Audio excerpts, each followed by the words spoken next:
originally intending to film this video here at the graveyard, but we're putting in tulips on my father's grave, and I thought today in this setting would be the perfect one to speak about lab safety in the science classroom.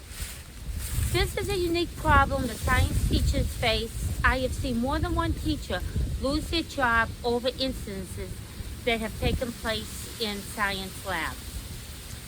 I am asking you if you can think of anything that can help teachers be safe after viewing this video. Please put your comments below. It may help a fellow teacher save their job and or avoid serious injury to a student. Now, this is how I run my labs. Again, each person has their own teaching style, but I find that this is the best method for me. The first thing is you need to have good classroom management. If you don't have good classroom management, you're going to be in trouble once it comes into a lab situation. So you need to have good labs. You need to have very good class management before you even start. The next thing, on the first day of school, what I do is, a lot of teachers spend the time, get to know you, breaking the ice, all this stuff. I do a little bit with that, and I'm going to do a whole video, I think, on how to introduce the lab safety manual.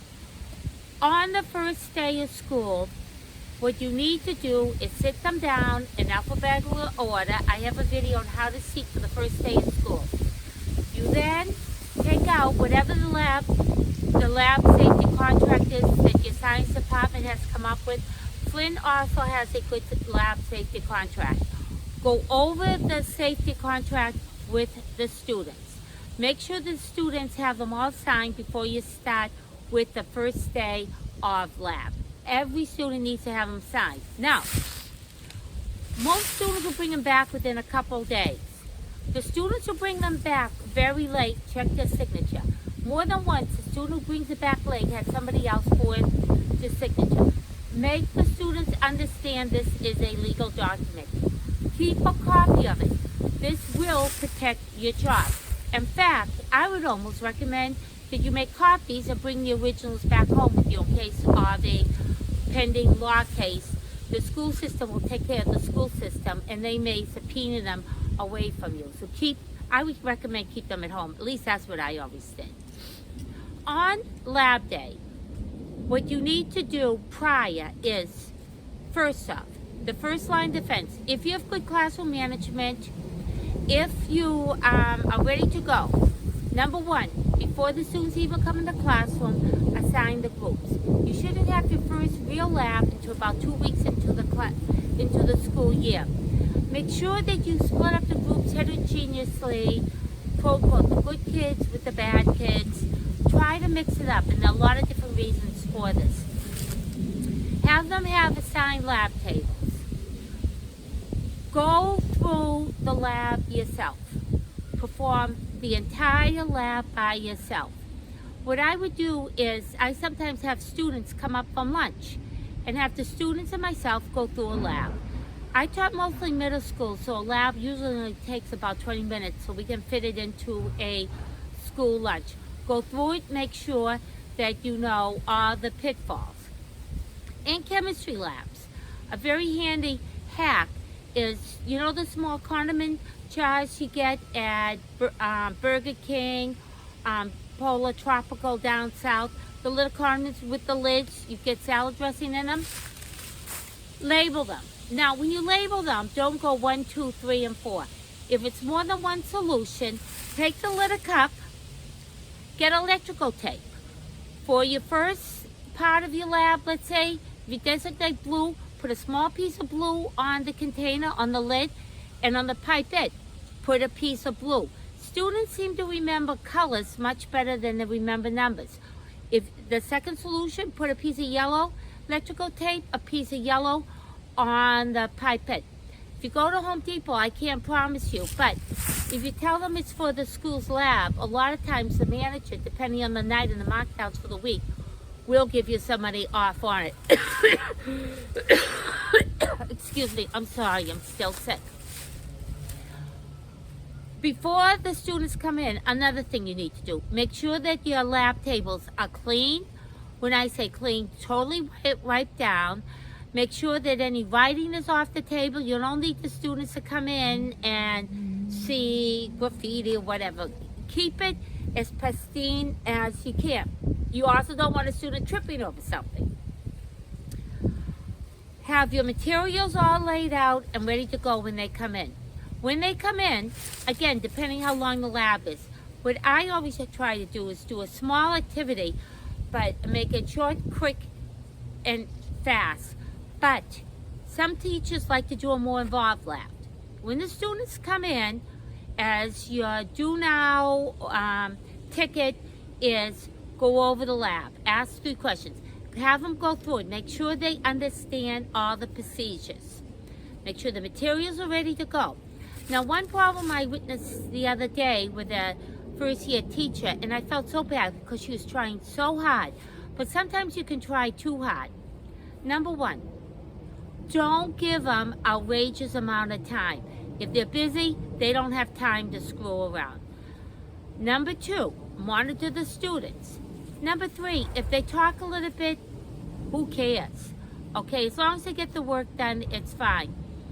What I recommend to do is, if your school allows to have video cameras, allow your students to videotape the lab as they're going along. Why? It gives them something else to do. Don't give them too much time. I can't emphasize that. If you've already had a trial run with the lab, or the lab you've taught for several years, you have an idea how long it should take. Make sure that on the bookends of the day you have enough time. You have enough time beforehand to set up, and you got enough time to end. Now, on a lot of Facebook groups, I see a lot of teachers saying that they've given up on labs, they're only going to do classroom demonstrations and stuff like that. Well, that's better than you losing your job, but what you're doing is you're punishing the students who do behave, and you're taking away the love of science for them. No class, no time have I seen an entire class misbehave, and no time have I seen an entire class be good. What to do with the students that misbehave? Again, it depends on what your classroom management plan is, but these are some of my recommendations that work well.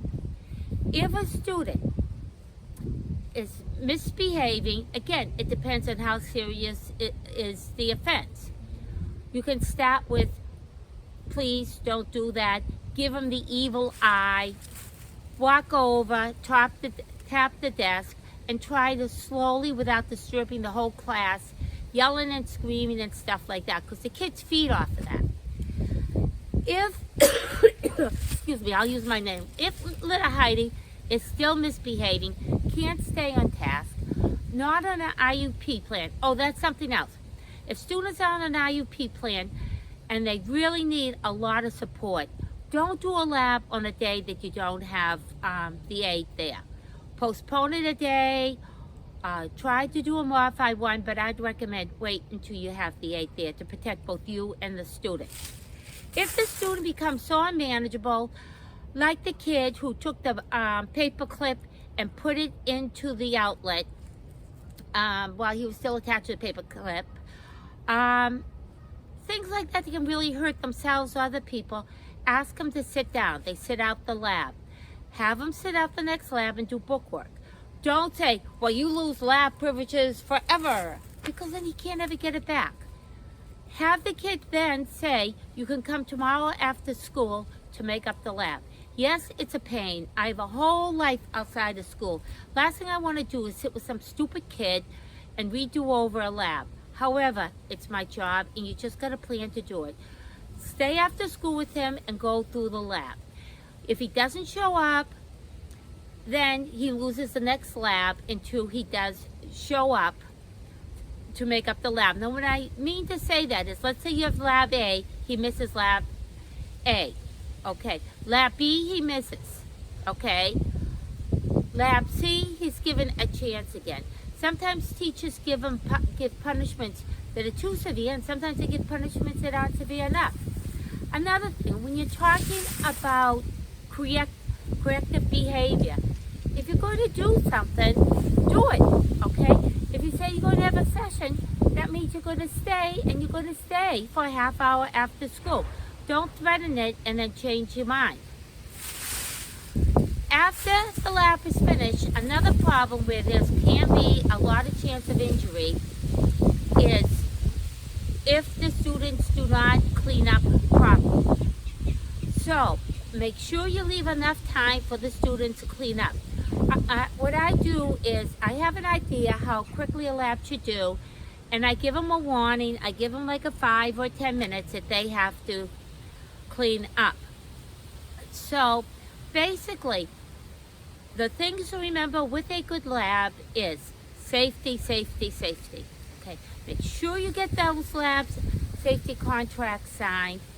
Make sure that your students understand that there are consequences with a lab. Make sure the lab is as safe as you can. Make sure that you're following all the proper protocols and enjoy it. The kids love the labs. I love teaching science because I love doing the labs. If you go to my store, TPT, the lesson planning, most of my lessons are labs. The last thing you want to do is have something go very wrong in your classroom and have a miserable outcome and be dismal like this poor cemetery is. Again, thank you for viewing my YouTube, and if you have any questions, any comments, any suggestions that work well for you in your lab, please let me know. Again, it could help you and it could help another teacher. Thank you for viewing. Please hit the subscribe button. I'm sorry I've been so sick. Also, if there's anything regarding teaching that you'd like to know, let me know. Leave a comment, and thank you so much for viewing, and stay safe. Sorry for this cough.